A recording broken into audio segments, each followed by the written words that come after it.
Hey guys, Sergeant X here. Just barely escaped the Tech 1 facilities, but I learned a lot about what they have to say.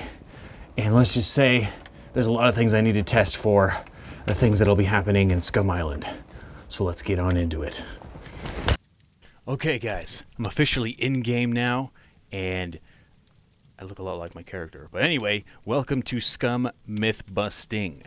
What are we going to do today? Well, I have a quick story before we get into the actual myth-busting part. We're going to test it in two different scenarios, but first things first, once upon a time ago, probably about 2 weeks ago, I was flying a plane, just waltzing around, when all of a sudden I loaded into a new chunk of the world according to the game, and it didn't know where to put me.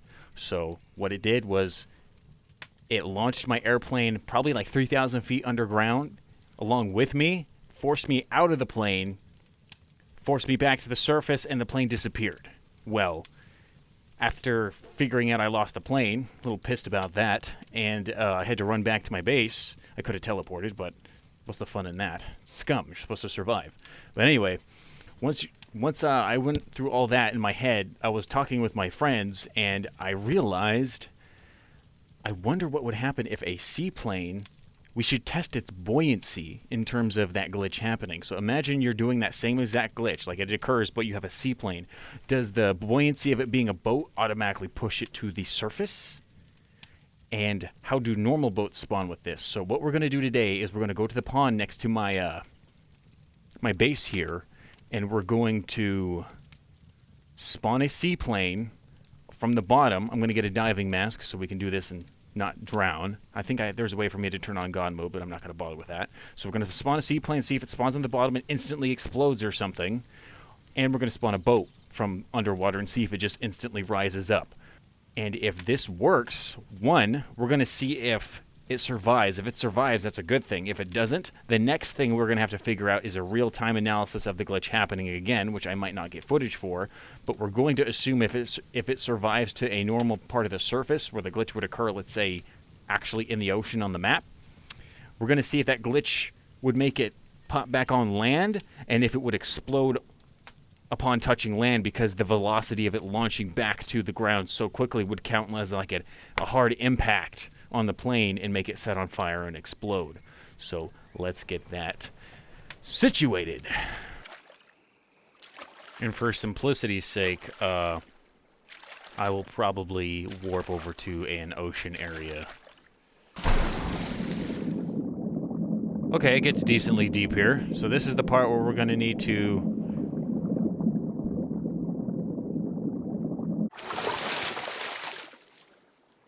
type in spawn vehicle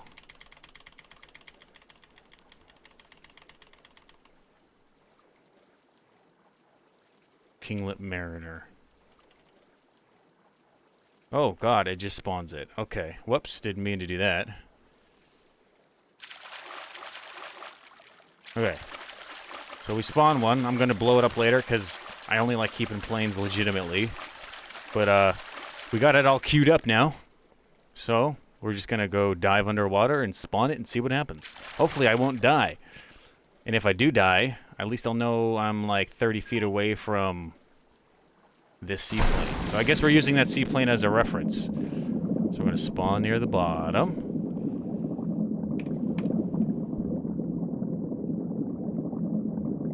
Oh my god! It spawned upside down. So the buoyness, it just exploded.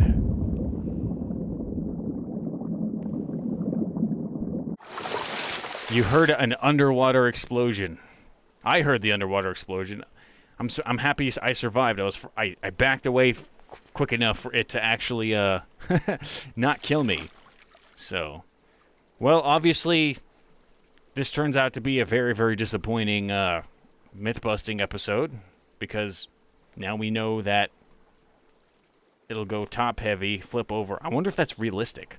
And it'll fling up to the air bubbles that it holds up on. And the only part that I don't agree with is it exploding, because whenever a vehicle just reaches critical mass, it just explodes, which is stupid in my opinion, especially with planes. But what's the condition of this one? Spawning it in. See, spawning it usually on top of the water is the safest way. It's how you land it the easiest. But next thing will be to spawn a boat. So now, we'll dive underwater.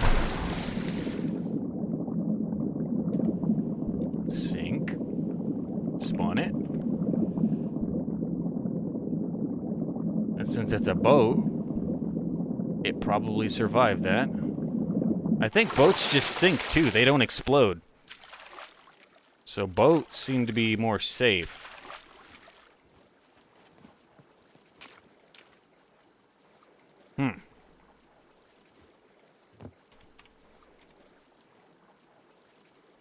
So, honestly, we don't really have to go anywhere else because that kind of proved it in itself. Boats seem to be mostly fine. We can go into the... what do you call it? Probably the shore out in the middle of nowhere and test it out too. I just hope I do not get eaten by a bunch of sharks because we can dive deeper. I'm surprised they don't have scuba equipment yet. Unless the gas mask does something. The gas mask is better than the diving mask because it's pressurized air. I'm going to have to go test that out. The only reason why I say this is because in that one trailer they had, don't remember which point version it was, but they have the guy in the ghillie suit falling from the top of the water as he's being drowned, but he has a gas mask. And that gas mask like makes it look like bubbles are coming out, and I don't know if that's how gas masks work, but we're gonna have to go grab one.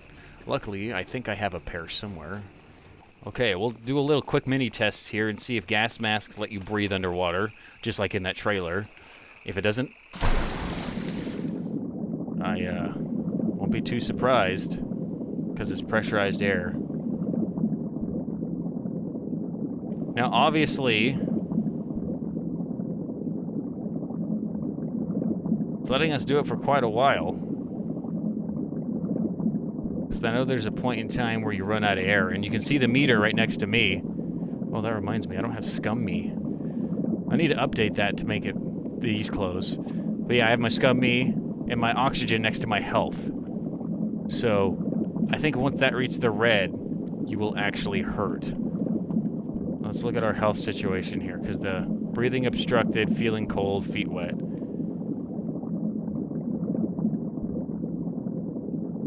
And then once it reaches red is when I start losing health, right? Yes. Okay. So I'm pretty sure we're going to have to take the mask off and torture my guy again. That just lets it work for a lot longer. If not, it only protects you against poisonous gases, which are like in the kill box, for example. So now we're going to do it with nothing, and then we'll try the gas mask, because it says diving mask with a breathing tube attached. And then something about Cthulhu. Okay.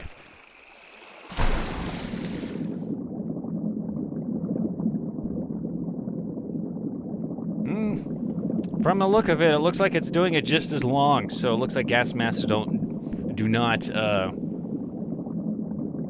work. Which again is probably realistic. I don't own a gas mask, so I would know. But seeing that it still filters the air and isn't just its own compressed tube, as far as I can tell, makes sense. So now we'll see if this makes it any longer.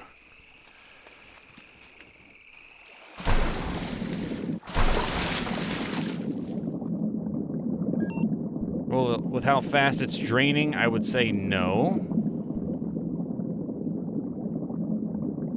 But I'm guessing it extends the point in which you gain air again.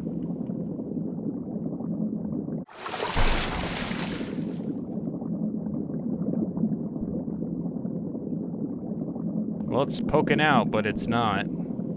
So,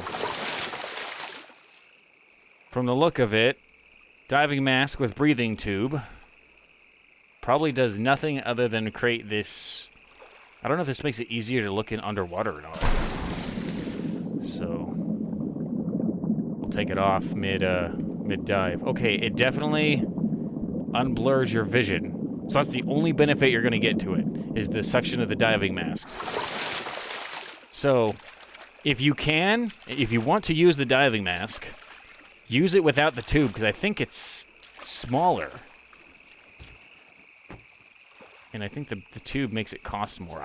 Don't quote me, but from the look of it, we haven't fully 100% professionally tested it. It does not increase your holding breath. What do you call it?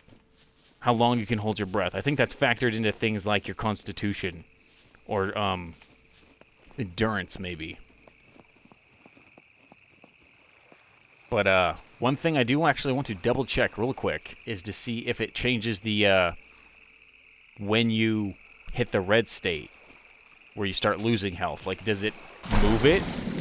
Because look, it's right next to the top of the percent sign there. So let's surface again, get the air back, make the thing go away, put this on, and then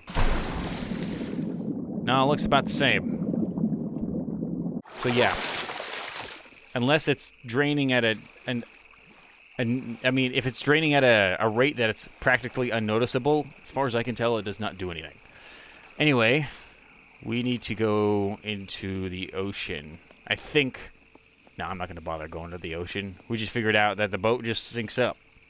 Because when you shoot it and break it, it sinks down, so obviously the boat works as intended. You can flip the boat, but if the boat glitches, I think what it does is throw you out of the boat. You can't be hooked to the boat. You know, when you hit the enter key and you sit down, you can't be hooked to the boat underwater. It forces you out. So either way, it's pointless. It's just the boat won't self-destruct.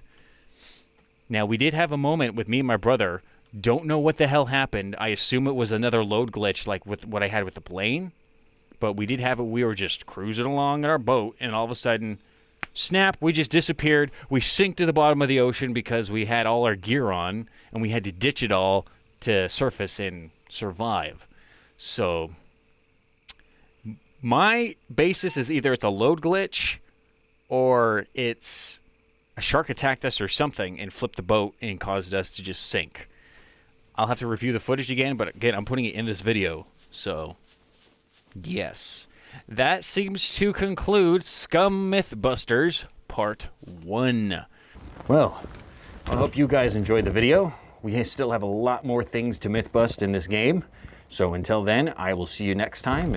Maybe check out some older videos of me playing Pavlov and other bullcrap. Maybe even another SCUM video. I don't know. I'm just going to stand here for a little while. Get my stamina back. Did you know I am vitamin D deficient? I'm going to go eat some sardines.